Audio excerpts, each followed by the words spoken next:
ako. Isa yan sa paulit-ulit niyang sinasabi, kailan mo ako mapalabas dito dahil darating ang eleksyon, mag-mayor pa ako ng syudad ng Davao. Bring him home! Bring him home! Bring him home!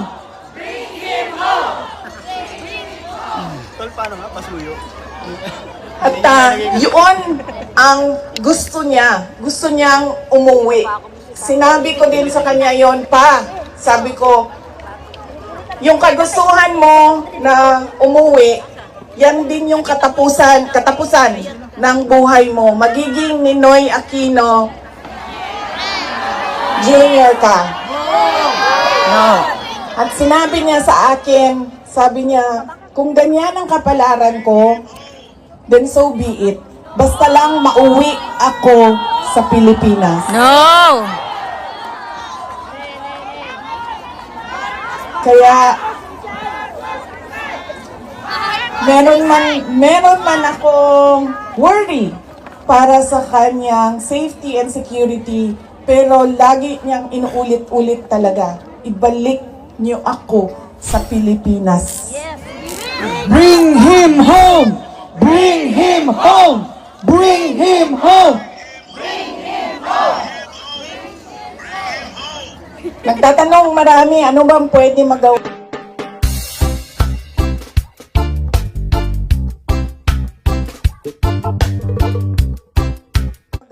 Huwag natin tigilan ang panawagan sa Yes. gobyerno natin sa Pilipinas at sa lahat ng gobyerno na nakikinig at dito sa ICC na ipaalam sa kanila na mali ang ginawa kay Pangulong Rodrigo Duterte.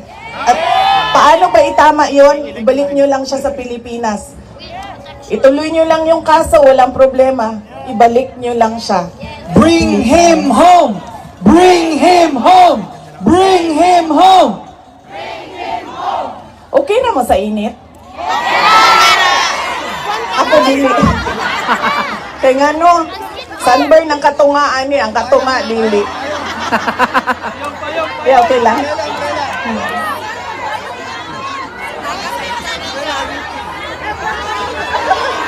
Hindi, okay lang, okay lang. Binuangan lang pa mo. Naka-ready ang sunblock diri doble. Doble.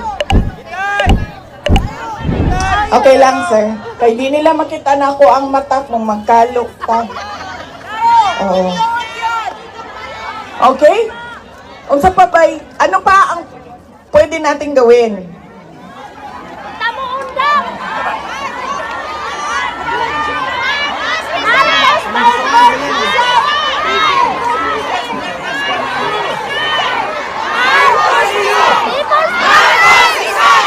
Marcos resign!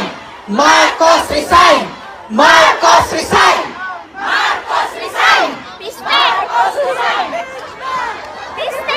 Kayo nagsabi niyan, hindi ako ha.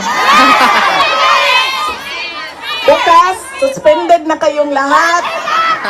Nakulong na kayong lahat sa sedition.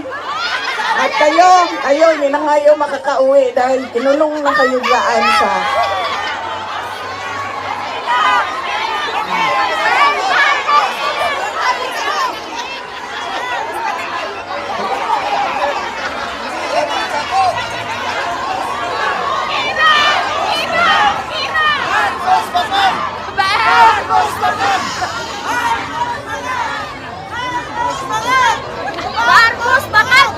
And that relates to transparency and accountability. Alam nyo kasi, ang pagiging Pangulo, dapat nasa tamang pag-iisip ka. Yes!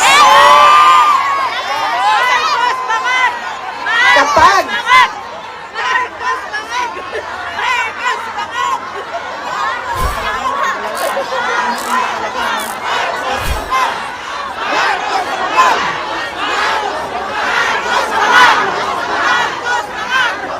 dahil nasa mga polisiya mo at desisyon mo ang kinabukasan ng kabataan at ng bansa.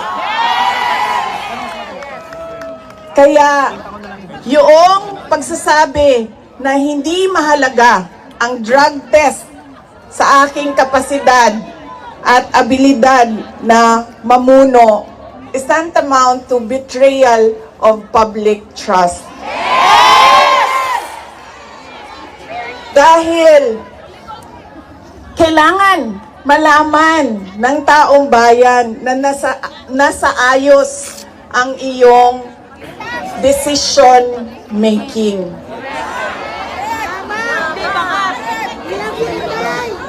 Kaya hindi lang naman natin pwede sabihin, Marcos resign. Bakit ba kailangan resign? Dahil hindi mo pinapakita sa taong bayan na maayos kang mag-isip at kaya mo ang mamuno. Yes.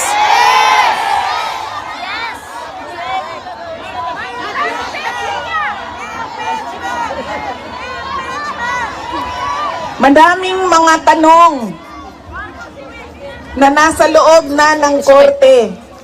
Ang PhilHealth, ang pagkuha ng pondo ng PhilHealth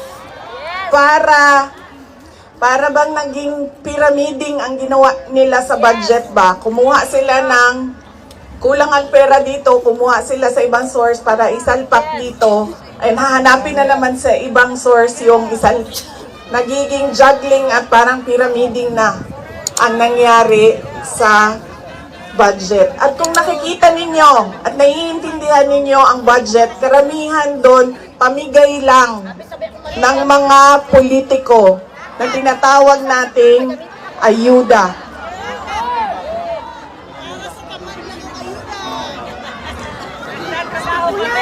Tumakbo kami sa plataforma ng unity at continuity. Continuity, kasali na doon ang big ticket projects o mga build projects ni Pangulong Duterte. Pero wala kayong nakikita ngayon na development projects. Dahil lahat yon ay nakatago sa mga proyekto na pamigay o nandoon lang sa bulsa ng kontraktor at ng politiko na gumawa kuno ng project. Makikita ninyo na hindi handa ang Kongreso sa paggawa ng budget dahil may mga blanco doon sa enrolled bill na pinasa nila. Ibig sabihin, walang nag-iisip at hindi pinag-isipan paano ba natin gamitin ang pera ng gobyerno na makita natin na merong kapayapaan at kalambuan, kauswagan sa ating bayan. Noong ako ay tinanong noon bakit ako nag-resign sa Department of Education. Sabi ko, unang-una, personal yon. Meron kaming personal na hindi ko gusto na ginawa niya sa akin. Pangalawa, dahil sa loob ng Department of Education. Sinabi ko na itong noon, personal ko to na experience. Yung budget ng school building program ng Department of Education, pinaghati-hatian lang sa loob ng House of Representatives. Noong unang taon, nagawan ko ng paraan. Sabi ko, hindi pwede, sige, kung yan ang gusto ninyo, yan ang makapagpapasa ng budget. Para magkaroon ng budget ang Department of Education, dadaan pa rin kayo sa validation ng regional offices ng Department of Education. Pag sunod na taon, naisipan na nila kung ano ang gagawin nila at hindi nila ma-deny ito dahil nakikita ninyo sa papel. Kaya wala din kumukontra sa akin dahil nakikita sa papel. Ang ginawa nila, gumawa sila ng sarili nilang listahan. Doon nakikita mo, pinaghati-hatian nila ang school building program at inattach nila sa General Appropriations Bill na sinubmit nila sa Senado. Sinabi namin sa mga senators, nakita niyo ba kung anong ginawa? Sabi nila, oo, nakita namin kung anong ginawa ng House of Representatives. Sabi ko, please, hindi natin masasolve ang problema ng school building program kung ganito lagi ang nangyayari sa budget ng new construction. And meron pang ibang problema sa loob ng budget. Sinubukan ng mga senators na tanungin, pasagutin, sumasagot, yes, pero pagdating sa BICAM, anong nangyari? Wala namang wala namang totoong BICAM kung saan pinag-uusapan ang paggamit ng pera. Ang desisyon lang na nandun ay kay Zaldico, nung panahon ko, kay Zaldico at kay Martin Romualdez. At diretsong pinapapirma sa malamang tao na hindi nagbasa o hindi binasa ang buong budget. Kaya walang nakakita o hindi nila nakita dahil hindi naman binasa na may blanco doon at pwedeng lagyan ng kahit anong amount yung mga blanco sa budget. Madaming katanungan, madami ang problema ng bayan. Kaya lagi ko sinasabi, hindi kami ang problema ng bayan. Hindi kami Ang problema ng bayan ay ang governance mismo ng Pilipinas. Yan ang problema ng bayan. At dahil may problema sa gobyerno, ay tuloy-tuloy ang kahirapan doon sa ating bayan. Nakikita nyo yan dahil dumadami ang nakikipagsapalaran sa ibang bansa. Dahil sa kawalan ng oportunidad doon sa ating bayan. Hindi siya, we should not be proud that we are exporting our countrymen, our workforce abroad. Dahil, wow, ang daming dollars na pumapasok sa sleeping. Pilipinas dahil sa padala. Hindi yan siya nakakatuwa. Dahil ang isang bansa, dapat meron siyang oportunidad na binibigay sa kanyang mamamayan. Hindi lang yan. Decent housing, peace and order, quality healthcare. Nakikita nyo yan dito sa mga bansa kung nasaan kayo. At kaya kayo nandito dahil hindi niyo yan nakikita doon. And apparently, tayo lang yung nakakakita, yung nakaupo doon, hindi nila nakikita.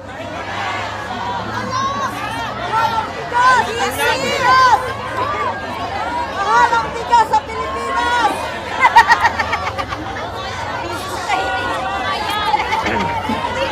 Walang pang-Pilipinas sa Pilipinas!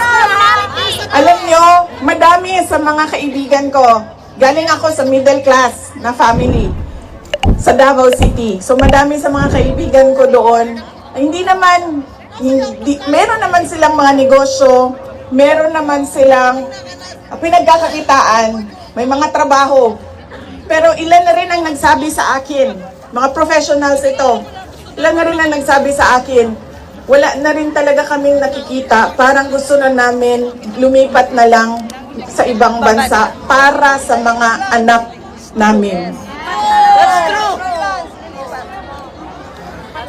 Kaya sinasabi ko lagi yung nagsasabi sa akin, tumakbo ka sa 2028. I don't think we will have a country by 2028. Yes! Bangag country.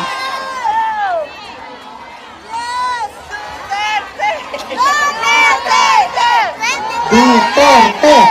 Duterte! Duterte! Duterte! Duterte! Duterte! Duterte! Duterte!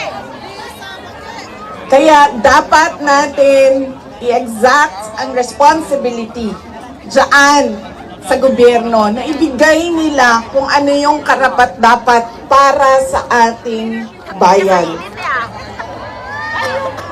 Dahil kung meron man ang okay sa kanila na pumunta sa ibang bayan, meron ding mga tulad namin na ayaw namin kahit anong mangyari, umalis sa Pilipinas. Dahil gusto namin doon magpamilya, doon palakihin ang aming mga anak.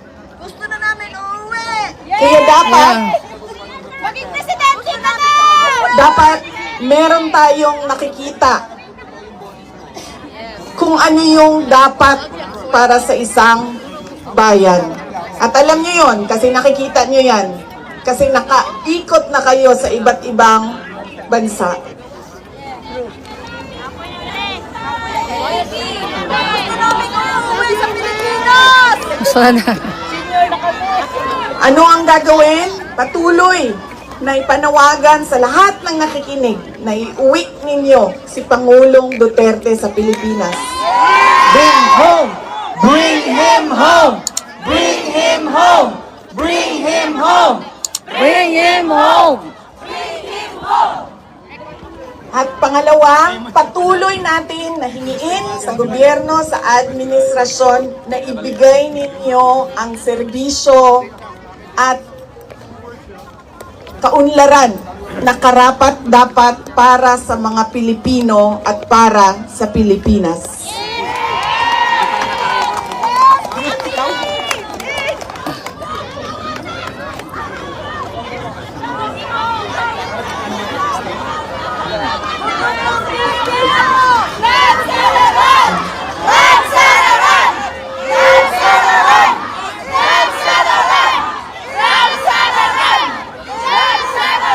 Sa kagahi, sa ako ang bagtak diri ma'am, naging ko karan.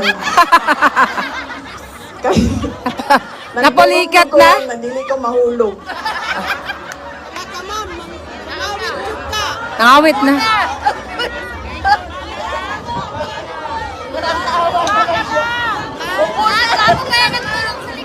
Yung akin pong mga pagpapasalamat.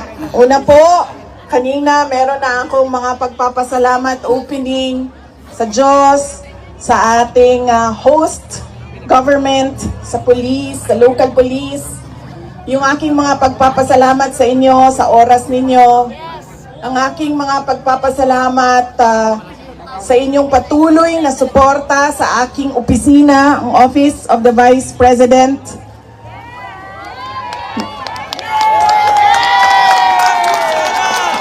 Inday Sara Duterte!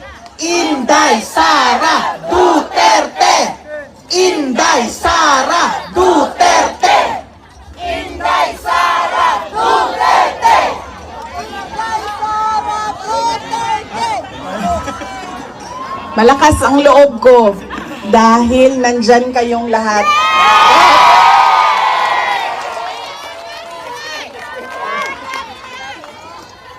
Kanina nung papasok ako dito, marami ang nagsabi, be strong, be courageous.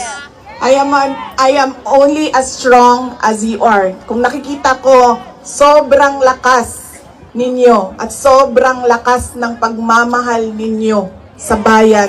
Ganyan din ang nararamdaman ko. Yes. Yes!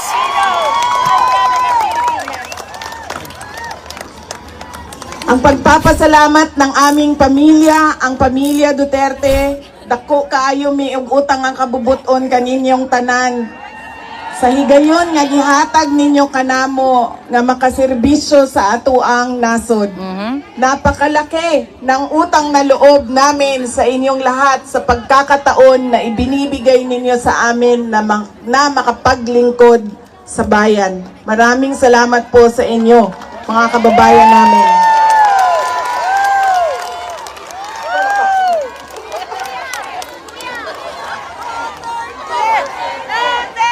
Duterte!